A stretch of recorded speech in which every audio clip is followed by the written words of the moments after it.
Hello friends, welcome back to this channel. दोस्तों, इस video में हम लोग बात करने जा रहे हैं रिलायंस इंफ्रास्ट्रक्चर लिमिटेड को लेकर के। एक बहुत बड़ी खबर है, आप लोगों के साथ डिस्कस करूंगा। लेकिन हम लोग बात करें उससे पहले रिक्वेस्ट करना चाहूँगा आपसे कि अगर आप इस चैनल को फर्स्ट टाइम देख रहे हैं तो सब्सक्राइब करके बेल आइकन को हिट कर लीजिए ताकि आपको किसी भी वीडियो की नोटिफिकेशन मिस ना हो।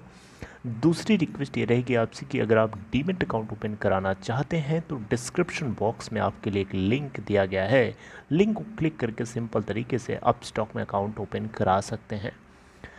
रिलायंस इंफ्रास्ट्रक्चर लिमिटेड के अंदर 22 जून 2021 को देखा होगा आपने 97.00 के ऊपर बंद हुआ, जो कि 5% का लोअर सर्किट था। अगर हम देखें तो 103.30 के ऊपर ओपन हुआ, वहाँ से 105.25 का हाई बनाया पूरे इंट्राडे में, लेकिन फिर लोअर सर्किट पे जाकर के लॉक हो गया। 47,60,369 शेयर्स ट्रेड किए गए, जहाँ पे 41.81% की डिलीवरी। कंपनी की मार्केट कैप की बात करें तो मार्केट कैप है इसकी 2554.95 करोड़ रुपए, और बीएससी के ऊपर सिचुएशन देखें तो वहाँ पे भी 97.15 के ऊपर बंद हुआ।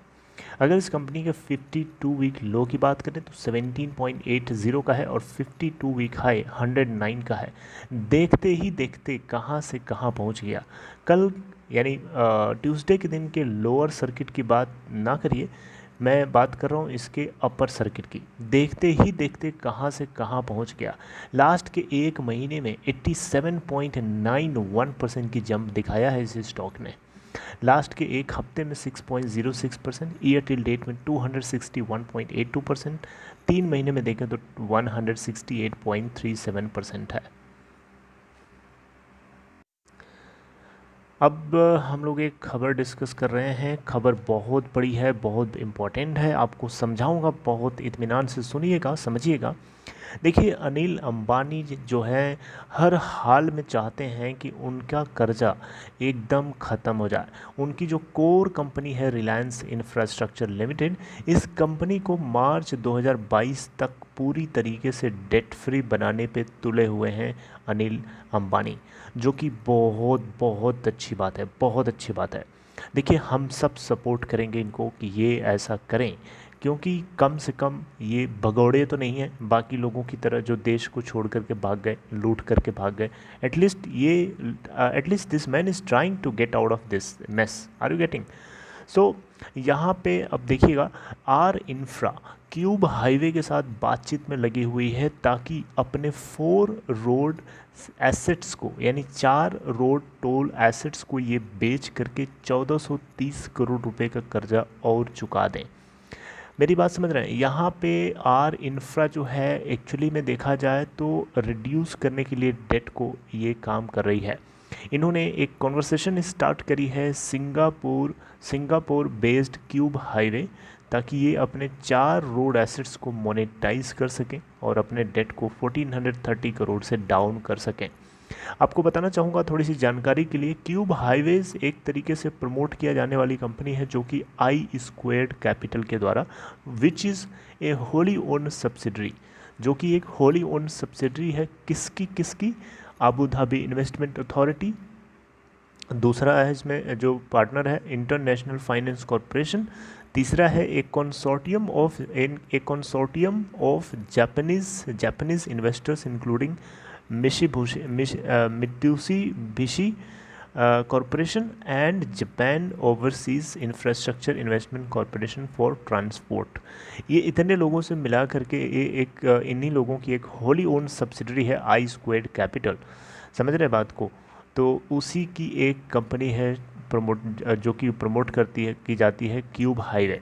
समझ रहे? तो क्यूब हाईवे को बेसिकली यहाँ पे क्यूब हाईवे से बातचीत चल रही है अनिल अंबानी की इस कंपनी की, ताकि ये अपने 4 रोड एसेट्स को, जिनके नाम है DS टोल रोड, दूसरा है NK टोल रोड, तीसरा है SU टोल रोड और चौथा है JR टोल रोड इन राजस्थान।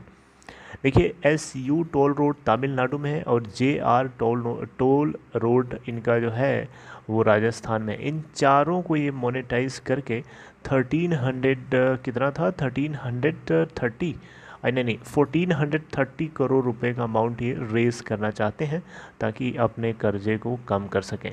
अब आप खुद बताइए कितनी अच्छी बात है। इससे पहले भी इन्होंने इस तरीके के स्टेप्स लिए हैं, मैं वो भी आप लोगों के साथ यहाँ पे कवर कर ले रहा हूँ। देखिए अगर हम टोटल इन रोड्स के एसेट्स यस कह सकते हैं आप, ये एक एसेट ही तो है, तो इसकी टोटल रोड्स की टोटल लेंथ की बात करें तो 283 किलोमीटर निकल के आती है।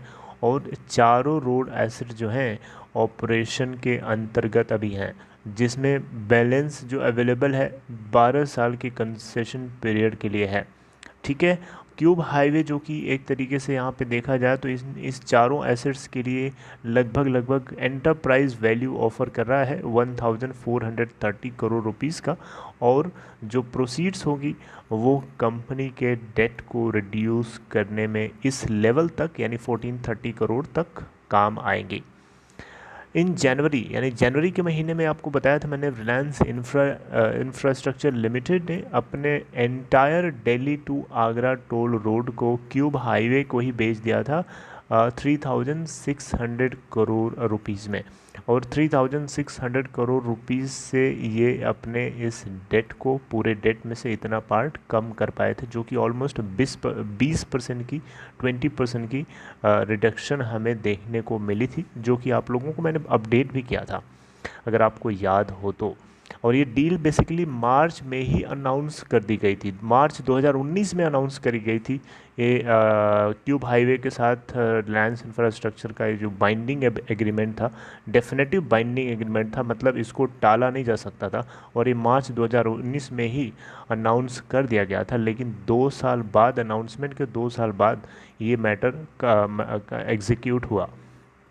ठीक है, तो इससे इनको 20% का रिडक्शन वहाँ पे हुआ था जब ये 3600 करोड़ रुपए का अमाउंट जो है रिसीव किया था दिल्ली आगरा टोल रोड को बेचने के बाद। और अब ये 1430 करोड़ का अमाउंट रिसीव करेंगे ताकि ये अपने टोटल रिमेनिंग डेट से और इतना कम कर सकें। फंड रेसिंग को लेकर के अभी मैंने आपको बताया था, रिसेंटली कंपनी की तरफ से अनाउंस किया गया था 550 करोड़ रुपए का अमाउंट ये रेज़ करेंगे। और प्रोमोटर ग्रुप और VSFI होल्डिंग पीटी लिमिटेड, जो कि एक वार्डे इन्वेस्टमेंट पार्टनर्स की एफिलिएट है। ठीक है, और यहाँ से जो फंड आएगा, इस फंड को ये रिड्यूस करेंगे डेट को, ऐसा नहीं है डेट को रिड्यूस करने के लिए नहीं, बल्कि इस फंड को यूज़ करेंगे जनरल कॉरपोरेट पर्पस के लिए, फंड फ्यूचर ग्रोथ के लिए, और हर डेट को भी रिड्यूस करने के लिए यहाँ पे बताया गया है। तो कुछ हद तक डेट को रिड्यूस कर सकते हैं अगर कुछ बचता है इसमें से तो। बाकी कंपनी के कंसोलिडेटेड नेट डेट की बात करें, कर्ज की बात करें तो 14,260 करोड़ का निकल के आता है। और स्टैंड अलोन डेट की बात करें तो 3,808 करोड़ का निकल के आता है एज ऑफ मार्च 31, मतलब मार्च क्वार्टर के एंड तक की मैं बता रहा हूँ। अब तो क्वार्टर 1 स्टार्ट हो चुका है नेक्स्ट फिजिकल ईयर का, है ना, यानी फिजिकल ईयर 2022 का। और इस कंपनी का वायदा है कि ये मार्च 2022 तक स्टैंड अलोन बेसिस पे डेट फ्री होना चाहती है। स्टैंड अलोन का मतलब कंपनी के कोर बिजनेस से जुड़े हुए जितने ऑपरेशंस हैं। वहीं कंसोलिडेटेड में क्या होता है कि और भी कंपनी से जुड़ी हुई जितनी सब्सिडीज़ होती हैं, उससे जुड़ी हुई जितनी और आर्म्स होती हैं, उन सभी को ऐड ऑन कर दिया जाता है। अगर हम डेट की बात करें तो डेट के लिए, प्रॉफिट की बात करें तो प्रॉफिट के लिए, एंड सो ऑन। अप्रैल में आपको बताया था रिलायंस इंफ्रास्ट्रक्चर लिमिटेड ने अपने रिलायंस सेंटर को मुंबई में, जो कि सेंटर क्रोज में है, यस बैंक को 1200 करोड़ में बेचा था। इससे यहाँ को इनको प्रोसीड हुआ था जो अमाउंट, इससे इन्होंने अपने डेट को रिड्यूस करने में काफ़ी मदद मिली थी। यस बैंक के ही डेट को, यस बैंक ने इनको लोन दे रखा था, तो यस बैंक को चुकाने के लिए इन्होंने ये अमाउंट यूटिलाइज़ किया। तो इस तरीके से देख सकते हैं पूरा का पूरा यहाँ पे जो है इनकी तरफ से एफ़र्ट किया जा रहा है कि इस कंपनी को जल्दी से जल्दी डेट फ्री बनाया जा सके, जो कि बहुत अच्छी बात है और ये अच्छी सोच है। एक चीज़ आपकी खुशी के लिए मैं बताना चाहूँगा, देखिए अभी भी रिलायंस इंफ्रास्ट्रक्चर लिमिटेड के पास EPC ऑर्डर बुक आपको पता है कितने की है? 25,000 करोड़ रुपए की। EPC ऑर्डर बुक का क्या मतलब है? EPC का मतलब होता है इंजीनियरिंग, प्रोक्योरमेंट एंड कंस्ट्रक्शन, जो कि अभी भी 25,000 करोड़ रुपए की है। पावर डिस्ट्रीब्यूशन का बिजनेस दिल्ली में इनका चलता है जो 45 लाख कस्टमर्स को सर्व करता है। और इसके अलावा डिफेंस मैन्युफैक्चरिंग बिजनेस भी इनका है। 20 सालों में कंपनी ने यानी आर इंफ्रा ने लगभग 2 लाख करोड़ रुपए के प्रोजेक्ट को एग्जीक्यूट कर चुकी है।